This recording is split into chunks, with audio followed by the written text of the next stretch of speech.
With the series finale of Andor, there's been a lot of online praise going around the show, and deservedly so.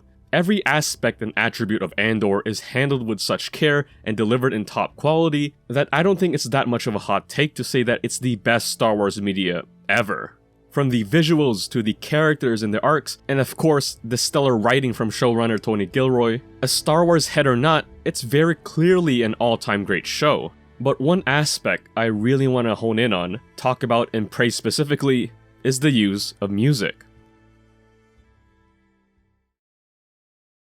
Now, just to preface, this isn't coming from a technical or music theory point of view, but rather a storytelling one as a casual viewer of the series. Because that's the bedrock of what makes Andor such a great show, its consistency and quality of its story, and how much all its intangibles further enrich itself like a feedback loop. Star Wars as a franchise to this point has been fairly inconsistent, from the films to TV shows and other projects, with varying incoherent stories that end up not making sense.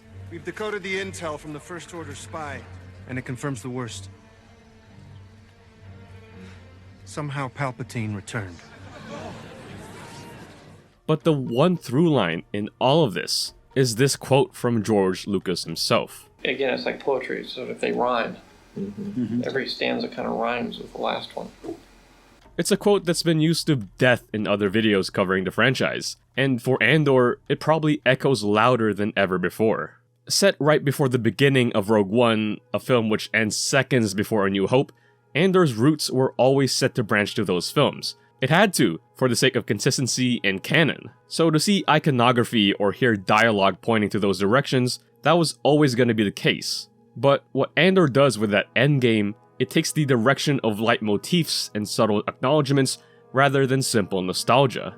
Let's take the score of Season 1, composed by Nicholas Britell. To say it's orchestral or classic Star Wars music would be a generalization of it. The bedrock of the score is laid on electronic and metal music, enhanced with recognizable orchestrals, of course. And this communicates the very essence and vibe of the first season of Andor. I think that in general, towards the beginning of Season 1, I wasn't trying to avoid orchestra, but I think there's something dark and very real that Tony was going for. There's a sense that, it's like we're right with Cassian. We're in his POV. We don't know what's happening, and yet you see before the episode, you see the Star Wars logo, and yet immediately you're sort of, where are we? And I think that early on, I was really embraced that feeling of maybe this is Star Wars, but maybe this is Star Wars you haven't seen before. This is a part of the galaxy we haven't been to, in a sense. It's punk, it's a genre bending, and it's, for lack of a better word, rebellious.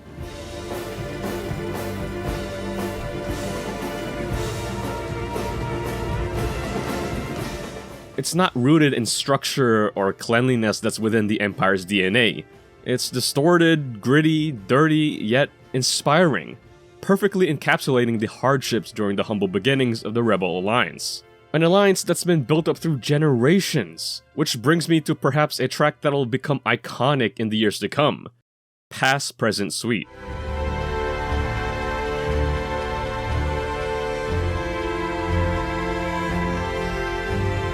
An ever-climbing shepherd-like tone that keeps intensifying to grander heights. In the context of the episode it premiered in, it's to juxtapose Cassian's transitions into a new part of his life, one from when he was a child to one as an adult. But it also signifies the transition from the old generation of rebel thinking, aka Marva and company, to the new and growing one, Luthen and company. This old-new dichotomy between Marva and Luthen is further enhanced through her funeral monologue, where the scene harbors a similar tone to that of Past Present Suite. If I could do it again, I'd wake up early and be fighting these bastards. And when it's broken to Cassian that Marva had passed away, her theme is a string rendition of Andor's main theme.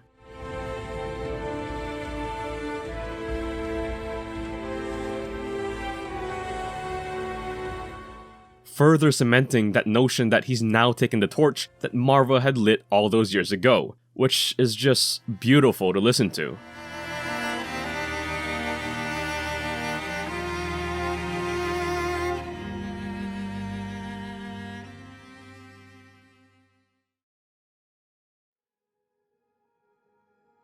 For the second season of Andor, Brandon Roberts was brought in to compose the score, having Roberts head the season, with Britell more in a supporting role. Now, why he opted to take a step back, I'm not too sure. But Roberts brought in a quite different mindset when scoring, considering the quite different approach to the second season of the series. Season 2 was separated into 4 arcs, similar to Season 1. The difference, though, would be that Season 2's arcs would cover 1 year, leading to the events of Rogue One. And with this, a fascinating change in the music became very apparent. As Season 2 progressed, the sound of the show started becoming less inspired by electronic music and started leaning more onto that orchestral bedrock that Star Wars is known for, and that Rogue One is very much known for as well. For example, you can very much still hear the electronic influence through the first 2 arcs of Season 2. Hell, some of them are outlandishly electronic to the core.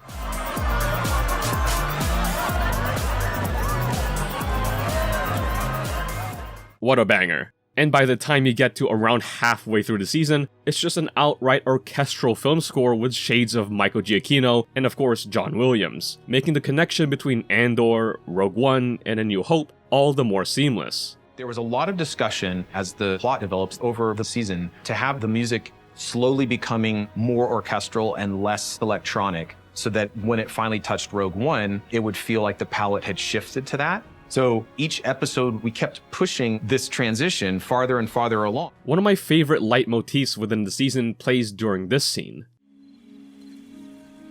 I know you felt something, that's why you're so upset. Sound familiar?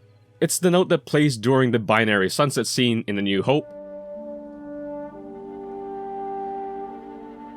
and the note that plays during the closing shot of Revenge of the Sith.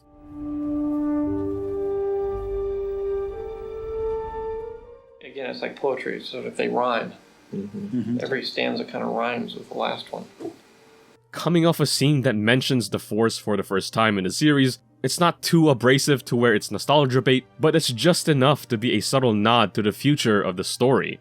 Which brings me to the final episode of the series. Minutes before the events of Rogue One, and seconds after Cassian wakes up from a dream of his past life, a montage plays of all our characters as we've come to know them. Main or supporting, hero or villain, ally or adversary.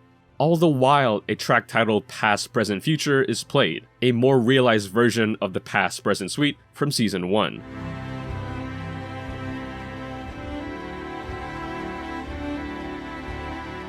It serves as the perfect song to play for characters that we knew, have gotten to know, and we're going to know in the future.